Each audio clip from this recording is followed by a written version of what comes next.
don't you cry. This is all for you and I.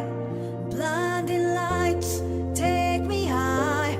We can run but we can't hide. I know you're mine. How can I ever let you go now? I see the signs. Oh, I'll be waiting, I'll be under the neon lights. Oh, oh, I'll be watching, I'll be under the neon lights. Oh, oh, the sky is falling. It could be something. Hello Gemini, this is Inspire 2016 with your weekly tarot reading for the week commencing the 5th of March until the 11th of March 2018. The first card for you is representing, how do you feel about yourself? Your card is the Ten of Wands. You are finally reaping your rewards after investing a lot of hard work and effort. You have fulfilled a creative venture, realized a dream or accomplished a major goal, and now must deal with the consequences of that fulfillment. However, even with the achievement of your goal, there comes with it great responsibilities and commitments.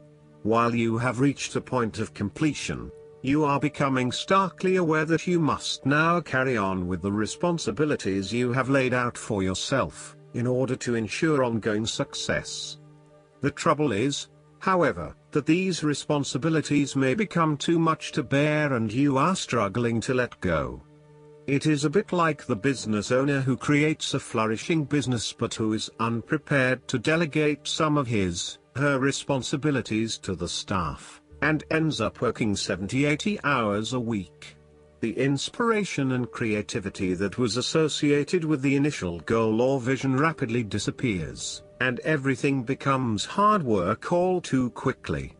Thus, it is incredibly important to let go of or delegate some of your responsibilities in order to free you up to still enjoy life.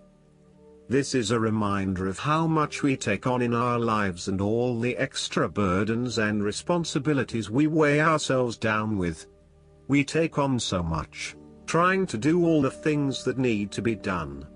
Thus, this card asks you to stop and examine your current lifestyle or work. Assess which activities or tasks are really urgent or really important, particularly in relation to your broader goals. You may need to employ various time management or prioritization methods in order to determine where best to spend your time and which tasks you can drop. Your goal needs to be greater efficiency, whilst also freeing yourself up for rest and relaxation when you need it. This card can also mean that you are being oppressed by outside sources. You are overworked, overtired and overstimulated. You have more on your plate than you can possibly handle and you have taken on too much at this point in time. In an effort to get to the finish line, you have found yourself overwhelmed with the extra responsibility and activity. You need to stop working so hard. If you cannot stop, then conserve your energy and pace yourself. When you are overcommitted, everything becomes a strain. The second card for you is representing, what do you want most right now? Your card is the Ace of Pentacles. What do you want most right now is the beginning of new investments or the willingness to undertake a new business venture, fresh energy, and inspiration. There is a feeling of prosperity, abundance and joyfully. The Ace of Pentacles is symbolic of wealth, not just in the financial sense but also in a more holistic sense. You may see new opportunities come your way to generate a new source of income, or you may be lucky enough to receive a financial gift or windfall. On a broader level, this ace indicates abundance in all areas of your life and a general feeling that you are indeed blessed and deserving of everything that comes your way. Operate by the law of attraction, and send out positive energy into the universe so that you may receive abundance in return. The Ace of Pentacles is about manifestation of your goals, and that you are moving into a more positive state of mind about what you are capable of achieving. Your ideas are ready to be turned into something tangible.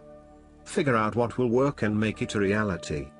Thus, the Ace of Pentacles sees you starting to map out how exactly you will achieve your goals, by creating targeted action plans and getting those actions underway. There are opportunities that are becoming available to you that will help you to manifest your goals and realize your inner potential, whilst at the same time generate some level of income and financial support.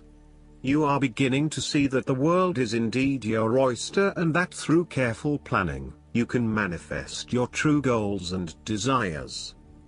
The third card for you is representing your fears. Your card is the Queen of Swords.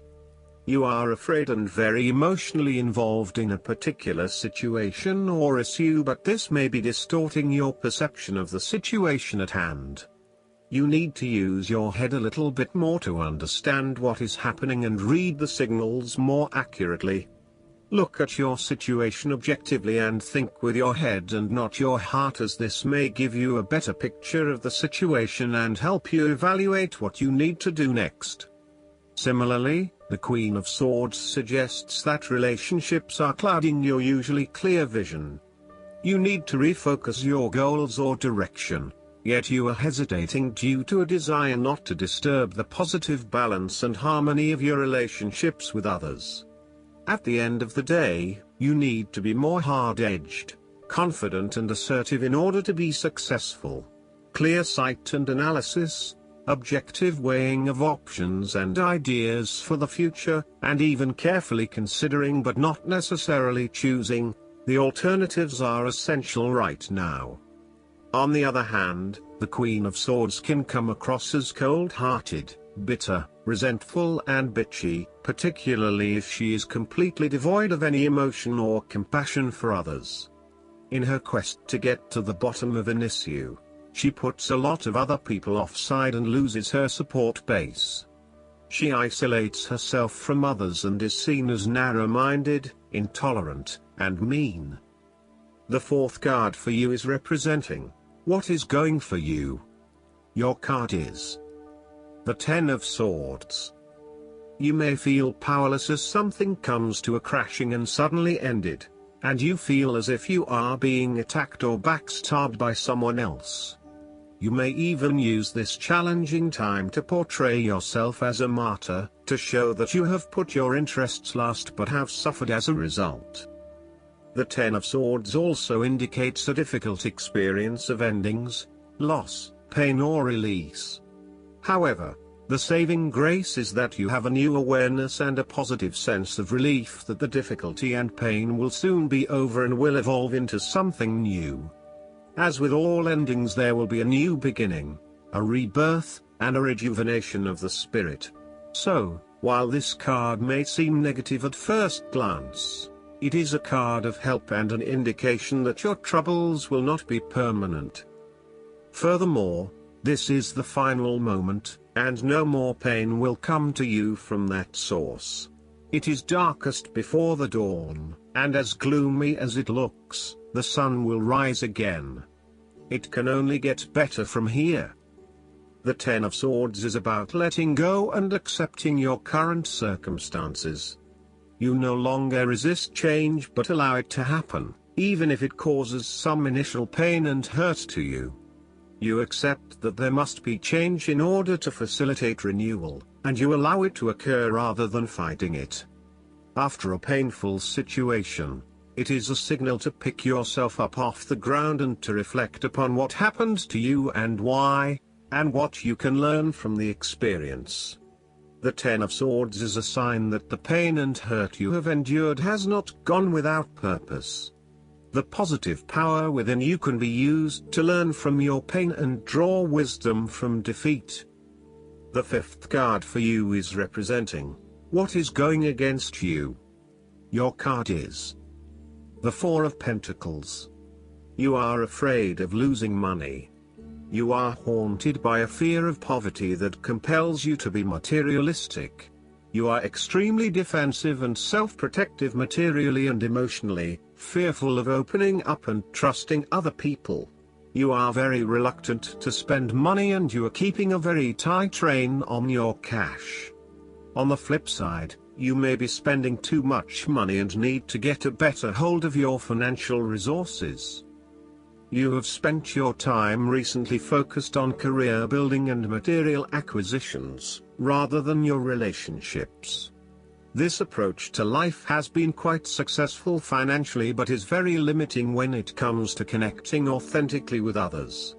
You have created a prison for your time and your energy by building up this solid wall of work and financial responsibilities, and will need to release and escape from this to some extent if you want to focus on more personal issues. The important thing to realize is that success in your career is beneficial but only to a point. You may need to examine your life and determine what you can give up, particularly in terms of effort and time put towards work and other similar activities, so that you can have more energy available for developing personal relationships. The Four of Pentacles asks you to loosen your hold on your need for security and stability and step outside your comfort zone. While it will feel a bit shaky at the start, this is an important step in your personal development. The last card for you is representing the likely outcome that you may have. Your card is the Eight of Cups. It is time to ask yourself what you can do to bring a deeper satisfaction and joy to your life beyond the obvious pursuit of material satisfaction and/or physical enjoyment. You are seeking deeper meaning to life and focusing in on your personal truth. You want to escape from the rat race and pursue deeper, more spiritual goals at this time.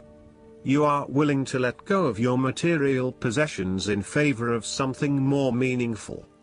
Thus, the Eight of Cups is often reflective of the start of a journey of discovery, particularly on a spiritual level. You are disappointed enough to walk away from everything you have built up so far. It could indicate a disappointment in love or dissatisfaction with material success. It could also indicate that you have overextended yourself to the point of emotional exhaustion. Even though you have already come so far, you feel that you can no longer go on and your only choice is to walk away from the situation.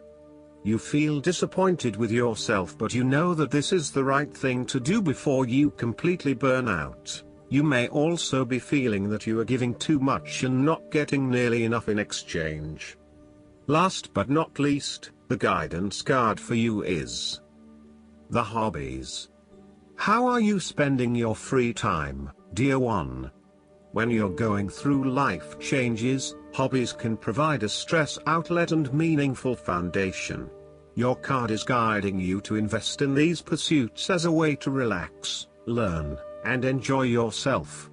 You love to stay busy, and these interests bring fun into your hectic life. Hobbies can be productive, as many people turn them into careers. So, imagine that you have unlimited time, energy, and money available for a hobby. What's the first one that comes to mind? That's your inner truth, and there's always a way to make it work on any budget and schedule. Joining a group related to your hobby is a wonderful way to make new friends who can be there for you during the next part of your life. Any change, even a positive one, can be stressful, but with playful outlets like hobbies and good friends, it can feel purposeful and joyful. I hope that you enjoy everything, and if you like the reading, just please click subscribe and you will get instant notifications every time we publish a new video right to your YouTube. Thanks.